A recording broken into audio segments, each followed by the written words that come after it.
किसी ना किसी के साथ एडजस्ट करना ही होगा, या फिर तुम अकेले पूरे फ्लैट का किराया दे दो, मैं किसी को नहीं रखूंगा। नरेश अपने मकान मालिक की बात सुन के रीना के साथ रहने के लिए तैयार हो जाता है, पर अंदर ही अंदर उसे ये बात खाने लगती है कि वो अपनी माँ को क्या जवाब देगा जब उसकी माँ रीना के बारे में उसे पूछेगी।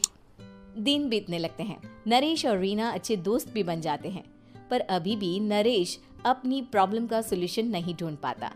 एक दिन नरेश बहुत परेशान सा बैठा होता है। तभी रीना उसे पूछती है, क्या हुआ नरेश, तुम काफी परेशान लग रहे हो, सब ठीक तो है ना? हाँ सब ठीक है, बस एक छोटी सी प्रॉब्लम है। वो एक्चुअली 2 दिन बाद मेरी माँ मुझसे मिलने आ रही है।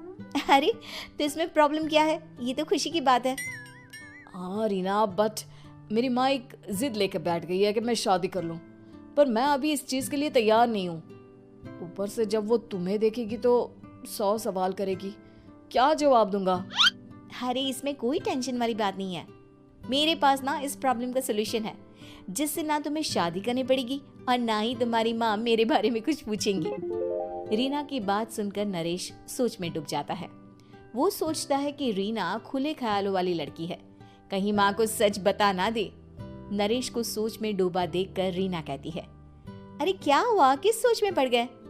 डोंट वरी, जैसा तुम सोच रहे हो ना वैसे कुछ भी नहीं है, मेरे पास एक प्लान है। मैं कुछ समझ नहीं पा रहा हूँ, कैसा प्लान? मैं समझाती हूँ। हम ना एक कॉन्ट्रैक्ट मैरिज कर लेते हैं। फिलहाल मेरे पास जॉब नहीं है, तो तुम इस रूम का किराया दे देना जब तक तुम्हारी माँ यहाँ रहेंगी, सिर्फ तब तक। और तुम अपनी माँ से कह देना कि मैं तुम्हारी पत्नी हूँ, इससे वो मेरे यहाँ रहने पर कोई सवाल भी नहीं करेंगी। अरे बात तुम्हारी ठीक है, पर माँ से झूठ बोलना, ना ना बाबा, मैं ये रिस्क नहीं ले सकता। कोई और आइडिया दो ना तुम।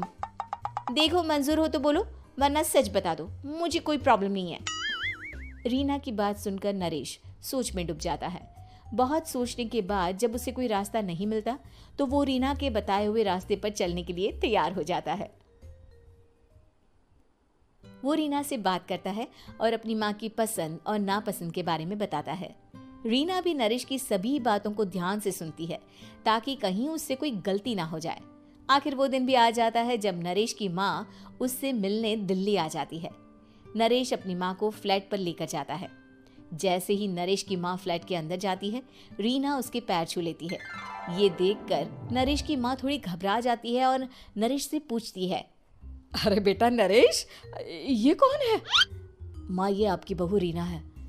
माफ़ी चाहता हूँ, सब कुछ इतनी जल्दी में हुआ कि आपको बता ही नहीं पाया, इसलिए सोचा कि क्यों ना आपको सरप्राइज दिया जाए। अरे बेटा, मैं तो बस तेरा घर बसा हुआ देखना चाहती थी। हाँ बहुत अरमान थे अपनी इकलौती बेटी की शादी को लेकर, लेकिन कोई बात नहीं, शायद किस्मत को यही मंजूर होगा। ये कहते ही नरेश की माँ रीना को गले लगा लेती है। रीना बेटिया, मेरा बेटा ना थोड़ा नादान है, पर तुम काफ़ी समझदार लगती हो और मैं जानती हूँ कि तुम इसका बहुत अच्छे से ध्यान रखोगी। माँ आप चिंता मत कीजिए, मैं सब संभाल लूंगी। नरेश की माँ अपने बहू और बेटे के साथ खुशी खुशी रहने लगती है। दिन बीतने लगते हैं। नरेश की माँ और रीना का रिश्ता बहुत मजबूत होता चला जाता है। वो दोनों सारा दिन एक साथ रहती और खूब बातें करती। इधर साथ रहते रहते नरेश और रीना भी एक दूसरे से प्यार करने लगते हैं। दोनों को इस बात का एहसास हो जाता है, फिर भी वो इस बात को छुपा कर ही रखते हैं। एक दिन नरेश की माँ और रीना शादी के बारे में बात करने लगते हैं। रीना बिटिया, ये तो नरेश ने मुझे बिना बताए शादी कर ली, वरना मैं तो अपनी इकलौती बेटी की शादी इतनी धूमधाम से करती कि सारी दुनिया देखती रह जाती। अच्छा माँ, आप ऐसा भी क्या करती नरेश और मेरी शादी में जो दुनिया देखती रह जाती? अरे बिटिया, एक माँ के अरमान तुम अभी नहीं समझोगी। मैं तो अपनी बहू को एक रानी की तरह लेकर आती और शादी भी बिल्कुल शाही अंदाज में करती, पर मेरे तो सारे अरमान ऐसे ही रह गए। खैर, मुझे तो अपने बेटे और बहू की खुशी चाहिए बस। ये कहते हुए नरेश की माँ की आंखों में आंसू आ जाते हैं। रीना भी ये सुनकर ख्यालों में खो जाती है, क्योंकि वो भी मन ही मन खुद को नरेश की पत्नी और उसकी माँ की बहू मानने लगी थी। शाम को जब नरेश ऑफिस से घर आता है तो रीना खुद को रोक नहीं पाती और नरेश के सामने उसकी माँ को अपने और नरेश के रिश्ते का सारा सच बता देती है।